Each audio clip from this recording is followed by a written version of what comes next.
Salut à tous, on se retrouve aujourd'hui pour une petite vidéo de test du micro-cravate ATR 3350 de chez Audio-Technica.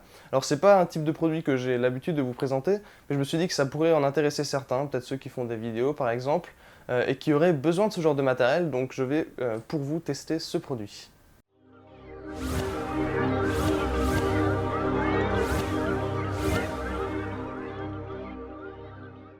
Alors pour commencer, je vais m'intéresser un petit peu aux caractéristiques techniques de ce micro-cravate Audio-Technica. Alors déjà, il utilise une capsule à condensateur avec une directivité omnidirectionnelle, ce qui veut dire que vous allez capturer le son à 360 degrés, ce qui est vraiment indispensable pour un micro-cravate.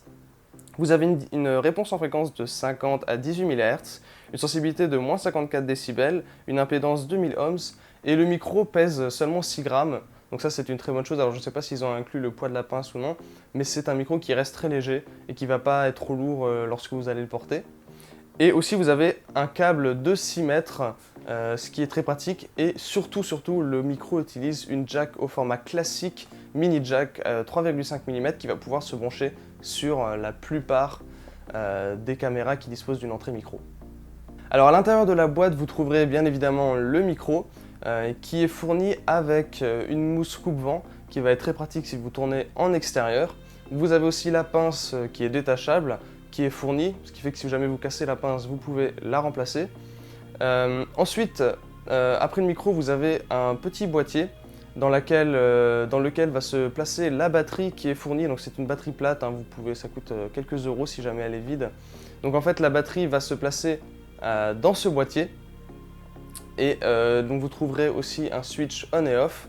Alors ce qui est pratique, c'est que ce petit boîtier avec la pile dispose lui aussi d'un système d'attache. Donc vous pourrez par exemple le fixer à votre pantalon ou à votre ceinture par exemple. Et ensuite, après ce boîtier, vous avez vraiment la grosse longueur de câble pour aller jusque votre caméra.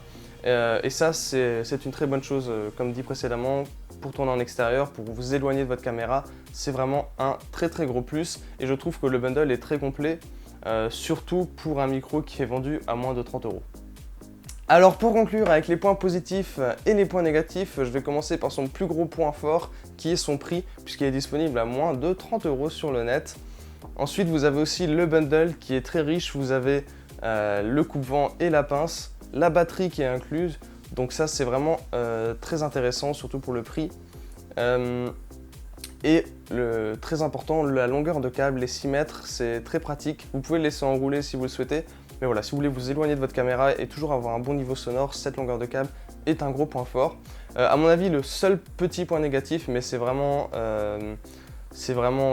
très petit, c'est le fait que pour retirer la batterie, c'est un petit peu fastidieux puisqu'il faut y aller avec un objet pointu et pour pouvoir l'extraire, vous ne pouvez pas y aller avec les mains, donc voilà.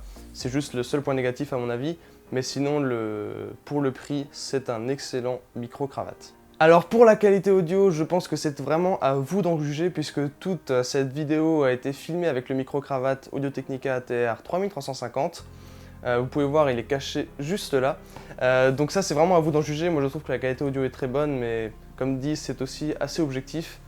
Donc voilà, je vous laisse le mot final sur ce test du micro-cravate Audio-Technica. Je vous remercie d'avoir regardé cette vidéo et n'hésitez pas à vous abonner à la chaîne.